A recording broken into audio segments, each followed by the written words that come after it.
السلام عليكم. مبدئيا يا جماعه قبل اي حاجه حق الراجل ده يرجع، تمام؟ ومش حقه لوحده، حقه هو كل الجيل بتاعه اللي هو الجيل بتاعي. فانت لو ليك بقى حد كبير في السن من الناس اللي هي المحبطه دول، انتوا جيل فاشل، انتوا جيل مش نافع، انتوا جيل بايظ، قعدوا في بيته ما تنزلوش، عشان وعد الله لو قفشناه ما هنحله.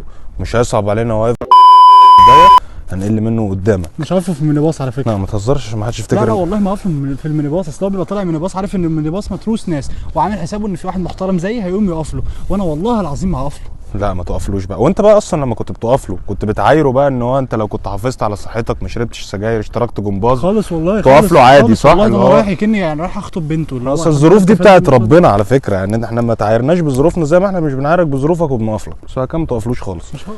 تمام؟ انت كل ما تشوفني تقعد تتريق عليا، انت شاب بايظ، انت بتشيلش مسؤوليه. انا عايز افهم مسؤوليه اللي انت كنت بتشيلها وانت في سني، وانت اصلا من 6 المغرب ل 6 الصبح في الديسكو بتعمل كده. سهله اهي اصلا، انا ممكن اعملها لحد الصبح وعادي اهو. ايه المسؤوليه اللي انت شايلها؟ انك ما تقعش مع الايقاع يعني تبقى حافظ الليركس، ولا دي مسؤوليتك اللي انت خلاص كفايه كفايه اهو كفايه وما يستاهلش تعمل له كل ده. تمام؟ عملها اهو ما تلخبطش. ده بالنسبه للمسؤوليه. تخلص تريقه عليا في مسؤولياتي وحاجات، تبدا تتريق على شكلي ولبسي. وانت في سني كنت لابس بناطيل صفراء وخضراء وشارلستون وقمصان فيها كل الالوان اللي هي بتاعت الريمبو دي، مع ذلك كنت اشوف صورك اقول لك الله اكيد كانت ايامكم حلوه، ما تتريقش تتريق عليه. اصغر واحد فيهم كان بيصلع وهو عنده 45 سنه. بص حضرتك بص عشرينات اهي. لا قرب شويه ليش معلش. بص 20 سنه ده عنده 20 سنه اهو. تمام؟ ومع ذلك ما بنتريقش عليكم.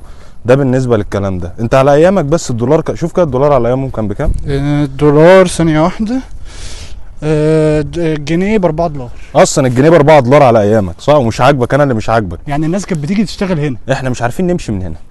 تمام؟ فبعد اذنك حاول تحترمني شويه، ما تحبطنيش، عشان انت الدنيا على ايامك كانت اسهل من على ايامي، فالمفروض انا اللي اتريق عليك. فاهمني؟ ده بالنسبه للدولار. انت يا باشا كنت تحط الربع على الربع، نص جنيه تاخد شقه ايجار قديم تتجوز. انا اوسخ شقه عندنا بكام؟ شوف 500,000.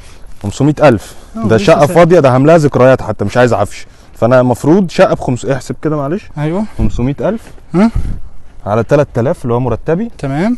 على 12 تمام. كام؟ 13 سنه عشان اجيب شقه فاضيه، صح كده؟ انت كنت تحط النص، ده غير طبعا الحاجات اللي هي الايه البدع بتاعت على ايامكم دي، اللي هو مش عارف ايه، وضع يد خلو رجل، تعمل استعراض تلاقي معاك شقه. وانا اللي مش عاجبك. تمام؟ ده بالنسبه للشقق والكلام ده. انت ليه كل ما تشوفني تعايرني بموضوع الحرب ده؟ صحيح اقول ما تخافش. ليه بتعايرني بموضوع الحرب؟ انت اصلا الحرب اللي انت حاربتها بتقول عشاني دي كانت قبل ما ابو الراجل ده يبلغ اساسا. ليش انا يعني عشان انت متضايق اكتر مني فقلت اجيبها فيك انت. فانت بتعايرني انا بيها ليه اصلا؟ يعني انا لو يعني انت كنت عارف ان انا هتولد استغفر الله العظيم، فانت حاربت الحرب دي. بعد اذنك حاول تراعي شويه ربنا فينا، مش كل ما تشوفني تتريق عليا. والحرب ما ضرتوش في حاجه، هو كان نايم في بيته مستريح مفيش اي حاجه وبيسمع. انا اصلا اضمن منين فعلا ان انت حارب؟ وحتى لو حاربت، ما انت طالما عايش وبتعايرني يبقى انت موجود. احلف كده، احلف انك حاربت. خلاص احلف بس يا عم، ده حاجه يا عم. ده كداب. ربنا يسامحك. وبعد اذنك خف عننا شويه لو سمحت.